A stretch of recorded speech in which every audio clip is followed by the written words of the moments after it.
আজ তৃতীয় দিনের মতো বাংলাদেশে কারফিউ চলছে। ঢাকার রাস্তায় সেনাবাহিনী, বিজিবি আর পুলিশের টহল দেখা যাচ্ছে।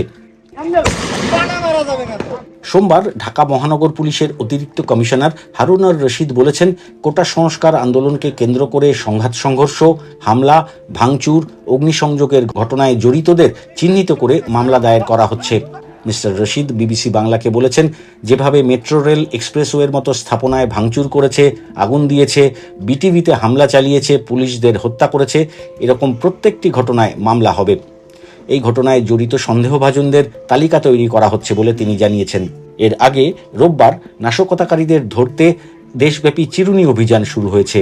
নাশকতাকারীদের ধরিয়ে দিলে পুরস্কার দেওয়া হবে বলে জানিয়েছেন বাংলাদেশ পুলিশের মহাপরিদর্শক চৌধুরী আব্দুল্লাহ আল মামুন। কোটা পুনর্বহাল করে হাইকোর্টের দেয়া যে রায় আপিল বিভাগ বাতিল করেছে, সে বিষয়ে আজই প্রজ্ঞাপন জারি হতে পারে বলে জানিয়েছেন জনপ্রশাসন মন্ত্রী ফারহাদ হোসেন।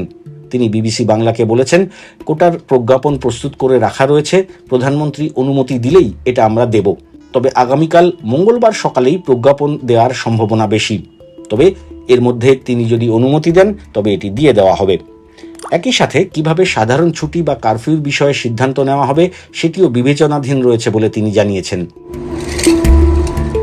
ঢাকা সহ সারা দেশে সোমবারও কারফিউ অব্যাহত থাকবে বলে জানিয়েছেন স্বরাষ্ট্রমন্ত্রী আসাদুজ্জামান খান কামাল।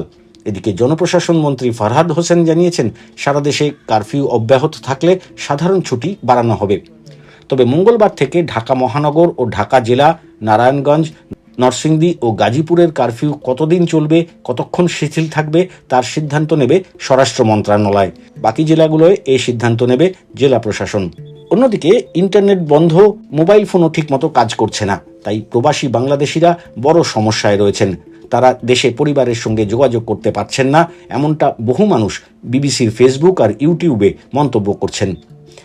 বিজেএমই এর vice president Arshad Jamal Dipu BBC বাংলাকে বলেছেন, সরকার একটা প্রস্তুতি নিচ্ছে, আজ সোমবার রাতে হয়তো ইন্টারনেট ছেড়ে দেবে। তার কথায়, পরিস্থিতি যত দ্রুত সম্ভব স্বাভাবিক হওয়া দরকার, যেহেতু এখানে কর্মসংস্থানের ব্যাপার রয়েছে। তাছাড়া ইন্টারনেট ছাড়া পোশাক কারখানা চলে না বলে তিনি মন্তব্য করেন।